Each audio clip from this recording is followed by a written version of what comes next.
HDFC Optima Secure या Niva Bupa 2.0, which one is better? कौन सा ऐसा प्लान है जो हेल्थ इंश्योरेंस में बेटर है? हमने लास्ट टाइम केयर सुप्रीम और नीवा बुपा 2.0 के ऊपर कंपैरिजन किया था। आज हम HDFC अर्गा ऑप्टिमा सिक्योर और नीवा बुपा 2.0 के ऊपर कंपैरिजन करेंगे। I am Puneet Oberoi, a certified financial planner and in profession of financial services. आपको हर बार एक कंपैरिजन के बारे में, फाइनेंशियल प्रोडक्ट्स के बारे में बताता हूं और आज इन दो प्रोडक्ट्स के बारे में शुरू करेंगे। ऑप्टिमा सिक्योर एंड रीअश्योर 2.0, दोनों के अंदर सम एश्योर्ड अगर हम 10 लाख लेते हैं तो एक में रीअश्योर 2.0 के अंदर आपको सिर्फ 10 लाख का सम एश्योर्ड मिलता है पहले साल में, बट यही चीज 2x मिलती है HDFC अर्गो में। मतलब आप 10 लाख का लोगे तो आपको 20 लाख का सम एश्योर्ड मिलेगा डे 1 से, और अगर आप 20 लाख का लोगे तो 40, 1 करोड़ का लोगे तो 2 करोड़। तो अगर आपने डे 1 से कवरेज हायर लेनी है तो आपको optima secure is a good product. अभी हमने बात करी थी सम एश्योर्ड डबल होने की, तो HDFC आपको डे 1 से डबल तो देता है, बट अगर हम कंपैरिजन करें कि भाई अगर हम लॉयल्टी ऑप्शंस की बात करें जो नेक्स्ट ईयर से मिलने हैं, then which company is better, whether Optima Secure या नीवा बुपा 2.0।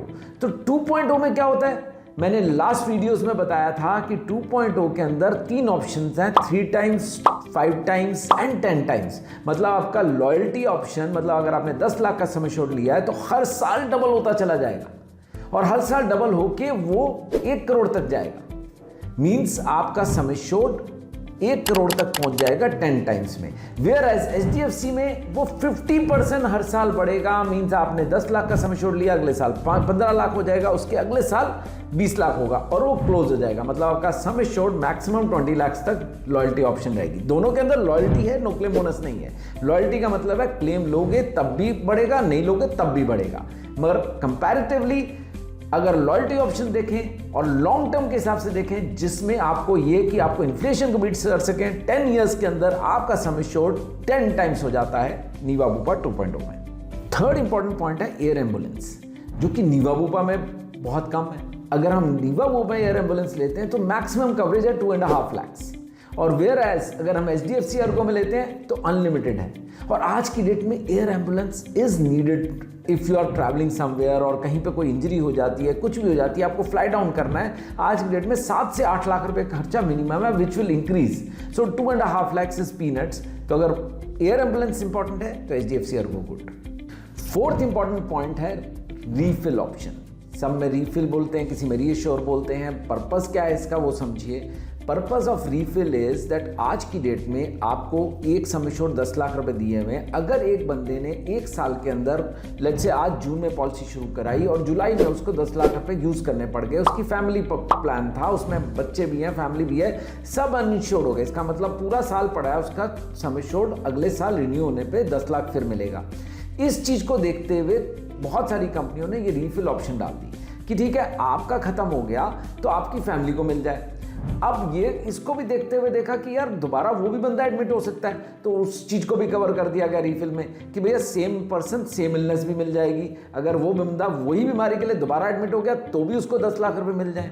मतलब आपने 10 लाख रुपए लिए हैं और अगर आपने वो एग्जॉस्ट कर दिए तो 10 लाख रीफिल हो जाएंगे उसी साल के अंदर। आपको वेट नहीं करना नेक्स्ट ईयर रिन्यूअल तक आपके सम एश्योर्ड को इंटैक्ट करने के लिए। This is called refill. अब इसके अंदर 2 चीजें हैं जो समझनी है। ऑप्टिमा सिक्योर के अंदर आपका सम एश्योर्ड जब तक 10 लाख खत्म नहीं होगा तब तक रीफिल नहीं होगा। मतलब आपने 2 लाख लिया, रीफिल नहीं हुआ, 5 लाख लिया, नहीं हुआ।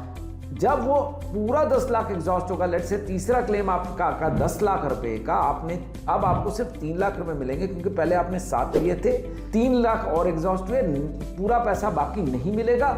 आफ्टर डिस्चार्ज पूरा 10 लाख बनेगा। अब उसके बाद नेक्स्ट क्लेम पे आपको 10 लाख रुपए मिलेंगे, नहीं तो नहीं। This is a big thing. Whereas अगर आपने 2.0 नीवा बुपा की ली हुई है, हर क्लेम के साथ आपका रीफिल हो रहा है। मतलब आपने 10 लाख रुपए के क्लेम में से 3 लाख का क्लेम लिया तो 7 लाख रुपए बचे में आपका 3 लाख फिर रीफिल हो जाएगा। हर क्लेम आपका रीफिल होता जाएगा, तो मतलब बेस सम एश्योर्ड आपका 10 लाख ही रहेगा। आपको जिस समय क्लेम मिलेगा 10 लाख आप इंटैक्ट हो।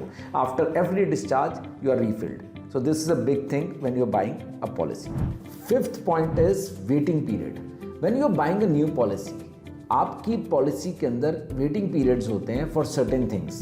मेजरली प्री एग्जिस्टिंग डिजीज, कि अगर लेट्स से आपको बीपी है, आपको डायबिटिक है और आप किसी भी ऐसी प्रॉब्लम से जूझ रहे हो जिसकी आप मेडिसिन खा रहे हो, जो प्री एग्जिस्टिंग है, जिसे पहले से आपको पता है और मेडिसिन खा रहे हो, वो सारी चीज़ें आपकी HDFC अर्गो में 2 इयर्स के वेटिंग के पीरियड के बाद कवर हो जाती है, वेयर एज नीवा बुपा में 4 इयर्स वेटिंग पीरियड है। सो अगर आप प्री एग्जिस्टिंग डिजीज के साथ जा रहे हो तो ये जरूर देख के खुश हो कि आपको HDFC बेटर है या नीवा बुपा बेटर, रियोश्योर 2.0 या ऑप्टिमा सिक्योर।